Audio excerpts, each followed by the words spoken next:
ఈరోజు స్పెషల్ వచ్చేసి వేడి వేడి అన్నం,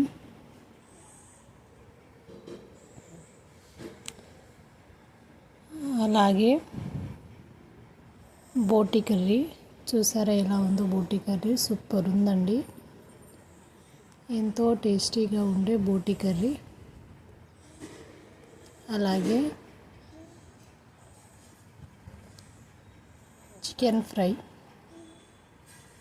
చూడండి ఎంత టేస్టీగా వస్తుంది. చికెన్ ఫ్రై మాత్రం సూపర్ ఉందండి.